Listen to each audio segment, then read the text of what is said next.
Alright, so the derivative of a function is defined as the limit as the change of x approaches 0 for y, the change of y over the change of x. And you should recognize that the change of y over the change in x is slope. So the derivative is basically the slope of a function. Alright, now you can write this out to be the limit as the change of x approaches 0 for f of c plus the change of x minus f of c over the change of x, with c, f of c, being an arbitrary point on the graph. Alright, now say you're given a problem with the function f of x equals x squared plus 1, and there's a tangent line at the point -1, 2. See, this point right here will be our c, f of c. So let's just label the -1 as c. Hold on, let me get my marker out. We're going to label this as c, and we're going to label this as f of c to help us with the equation. Alright, now next what you want to do is plug these back into this equation. So you see how this is f of c plus the change of x? We're going to plug this in for x into the function given to us. Alright, so the function would then read c plus the change of x squared plus 1. Alright, now to finish off this equation, we're going to plug c into the x of this given function right here.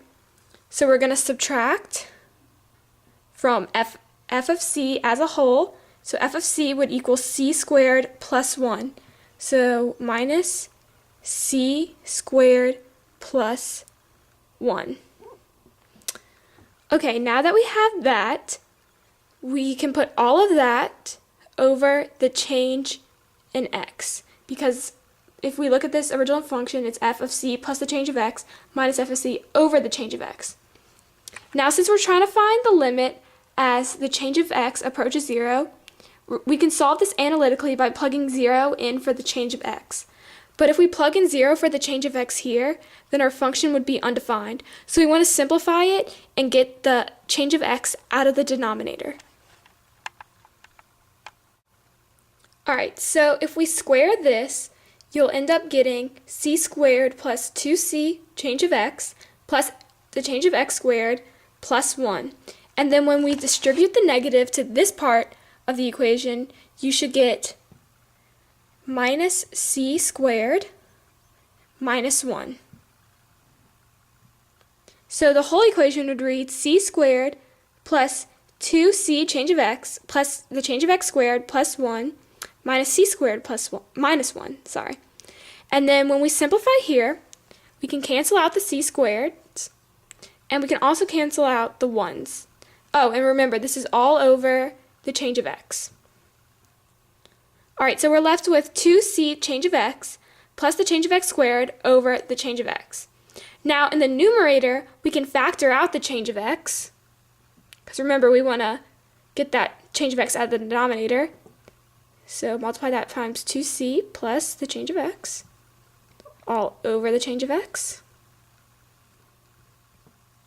This cancels out, and we're left with 2c plus the change of x.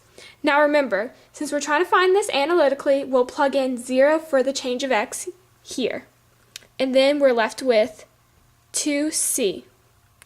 Alright, so the point I gave you, remember at the beginning I said we were going to call this c f of c? The tangent line is -1, 2. So since -1 is our c in this case, we can plug this in for c, and that will become -2. So we know the slope at that specific point on the graph is -2. And also, this 2c right here is the slope of the function as a whole. So if you want, you can find the slope of any point on the graph. You just plug in any x right here for the c, and you can find the slope of that point.